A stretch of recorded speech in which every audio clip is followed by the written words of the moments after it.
Alors, aujourd'hui, on va s'intéresser à la limite de la fonction kx associe 3x sur x moins 1 en plus l'infini. Et on va prouver par la définition que cette limite est bien égale à 3. Si on visualise la courbe représentative de cette fonction, on voit qu'il y a une asymptote ici, une asymptote verticale, elle correspond à la valeur interdite x égale 1, et on voit qu'il y a une asymptote ici horizontale d'équation y égale 3. On peut le voir au niveau de cette limite parce qu'il y a un infini avec le nombre 3 étant au niveau de l'image. Comment va-t-on le montrer par le calcul? Alors déjà, il faut essayer de visualiser qu'est-ce que ça veut dire que cette fonction tende vers 3. On a la courbe ici et on se déplace sur l'axe des abscisses vers plus l'infini.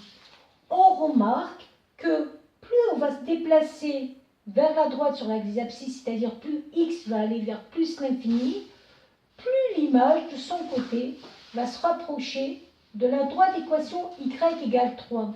Donc concrètement, ça veut dire que quel que soit le couloir ici que je vais mettre autour de cette valeur 3, à un moment donné, toute la courbe va y être, aussi petit soit ce couloir. C'est ça la notion de convergence vers 3 quand x tend vers plus l'infini. Donc le but, pour prouver que cette limite est bien égale à 3, c'est de dire que, quelle que soit la valeur du epsilon que je prendrai, ce epsilon va représenter en fin de compte cette valeur-là. Donc je le prendrai positif. Je vais pouvoir trouver une valeur alpha qui correspondra à l'axe des abscisses, de telle sorte que dès que x sera plus grand que alpha, c'est-à-dire dès que je serai à ce niveau-là, au niveau de l'axe des abscisses, l'image sera dans le couloir.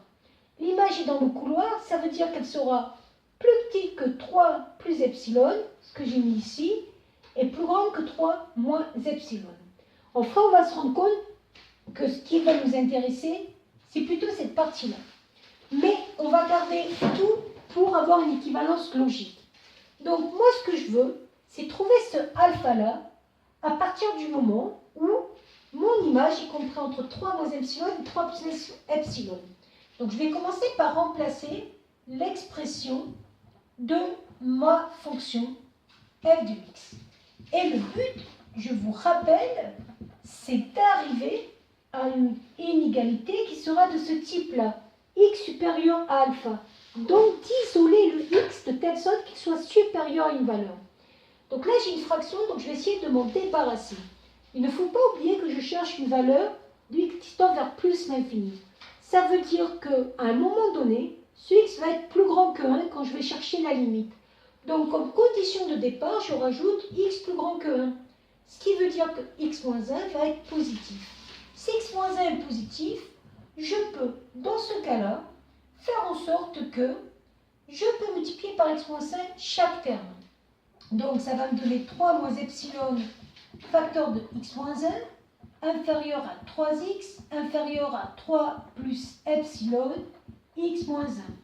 Je vous rappelle que l'équivalence n'est possible qu'à partir du moment où, comme condition de départ, je mets x moins 1 supérieur à 0. Donc là, x moins 1 supérieur à 0 pour passer de ça à ça, pour ne pas changer le sens de l'inégalité.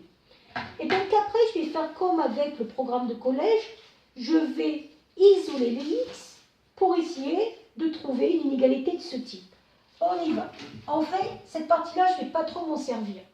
On peut le développer, mais ce n'est pas ça qui va m'intéresser. Donc je la développe quand même.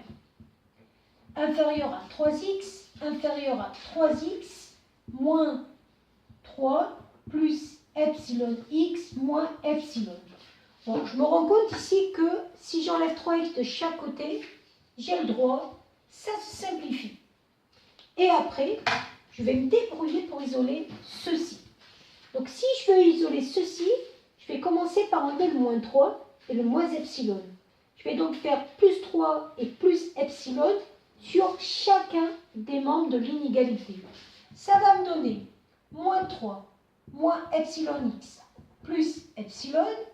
Je vais donc rajouter plus 3 pour le faire moins 3 plus 3, 0, et plus epsilon.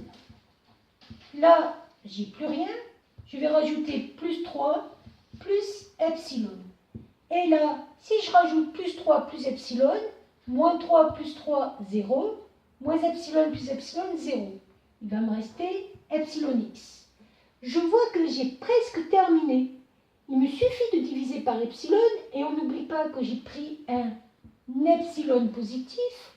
Donc si je divise par epsilon avec epsilon positif, j'obtiens, donc tout ça divisé par epsilon, mais à la rigueur, ça ne va pas trop me servir, mais on peut le faire.